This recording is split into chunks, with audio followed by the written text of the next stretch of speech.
Hey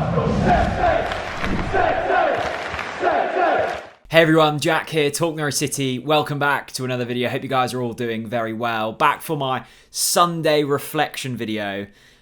We of course watched Norwich lose 2-1 to Leicester at Carrow Road yesterday.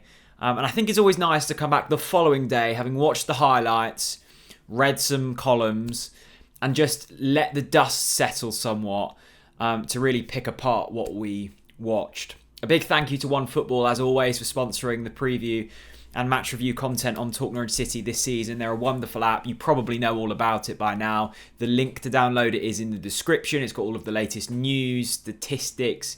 You can make match predictions on there. Loads of facts. I always use it going into every Norwich City game and looking back to see the numbers. Links to download it in the description below. In terms of yesterday's game, there's a lot to pick apart. I actually quite enjoyed it in kind of a rather sadistic way. I thought it was a thoroughly entertaining game. At all times, it looked like it could swing in both ways. And I think the most pleasing thing for Norwich City is the fact that we looked competitive and it looked like we were the most likely to win the game for large parts of it. The start was poor and once again showed the ruthlessness of the Premier League. It was I think at the time I thought it was quite a poor error from Brandon Williams. Looking back, he tried to play out of trouble. It didn't work. I think looking back, Ben Gibson could possibly do more to stop the cross. And it's a good cross into the box. The finish from Vardy is absolutely wonderful. It's coming into him and he just curves it away from Tim Krul beautifully into the top corner. But you can't be giving them kind of chances away in the Premier League. And we've been here before with Norwich City. And I think, unfortunately, the theme of this video has been said multiple times before by myself and many others, is for large parts of the game, we played good football, we created chances, and yet we still come away with 0 points. And the worry for Norwich City fans and the club itself in the early stages of this season is the biggest game in the first 5 is Watford on the 5th game. And the likelihood is, yes, I know we're going up against Arsenal next week, and they've the only team that have got off to a worse start than us are Arsenal. But you still probably go into the Watford game off the back of 0 wins, and then suddenly there's a whole lot of pressure, and it's arguably a 6-pointer that early on in the season. You don't want that, but it's likely we're going to be in that situation. And the game against Leicester was the opportunity to pick up points, and I think it was there for the taking. Leicester looked really poor. And I can remember speaking to Wes and Russ, and granted this was a long while ago when they were playing in the Premier League under Paul Lambert, but Paul Lambert used to tell them the Premier League in some ways is a bit of a myth.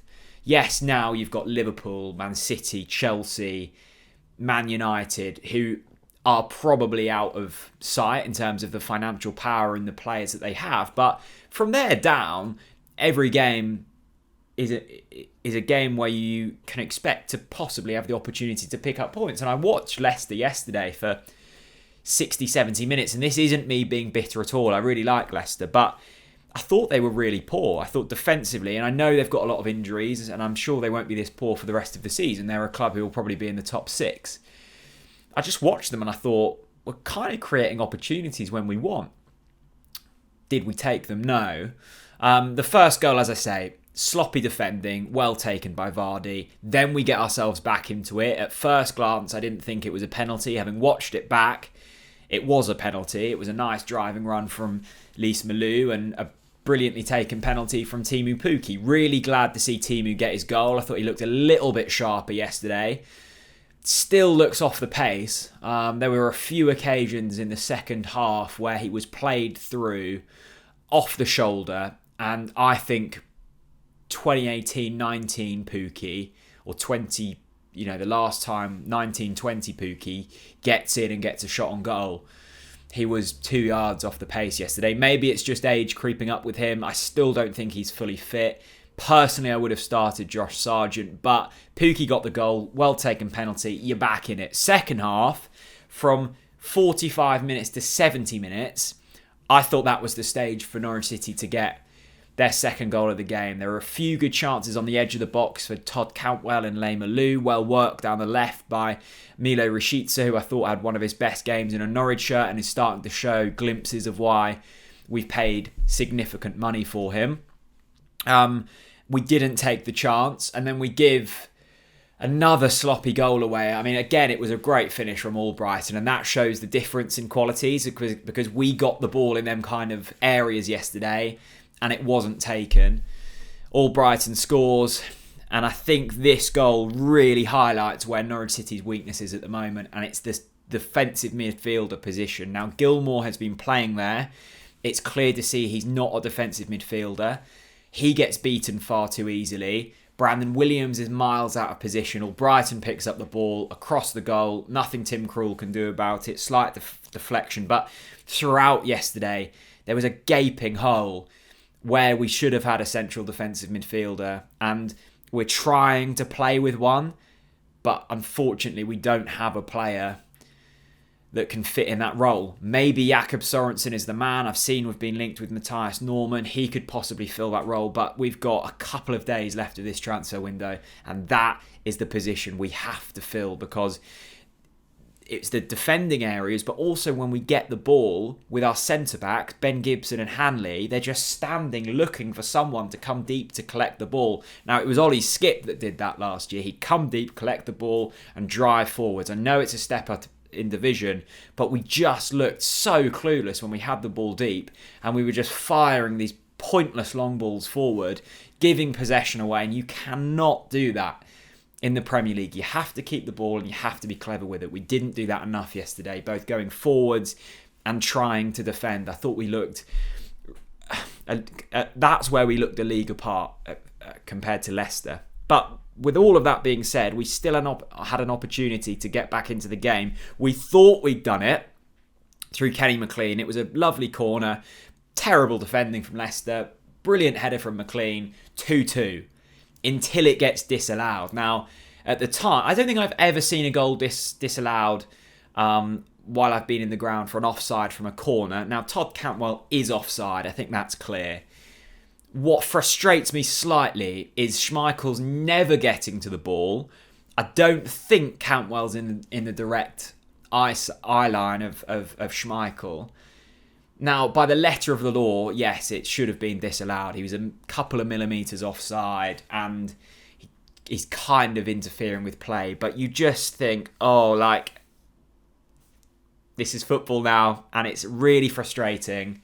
What made it even more of a tough pill to swallow was the fact that a couple of minutes before that, it was a brilliant play down the left-hand side, crossed in, Josh Sargent, 2-3 yards from goal, misses, and then we had a similar opportunity late on. Great play down the right from Max Aarons, crosses it in, Adam Eder, just been subbed on, should be hitting the target, should be scoring, doesn't hit the target. And we lose 2-1. And once again, we're coming away from Carrow Road going, what could have been? And there was the Christmas period, the last time we were in the Premier League, where I think we took the lead on a couple of games in quick succession, never walked away with any points.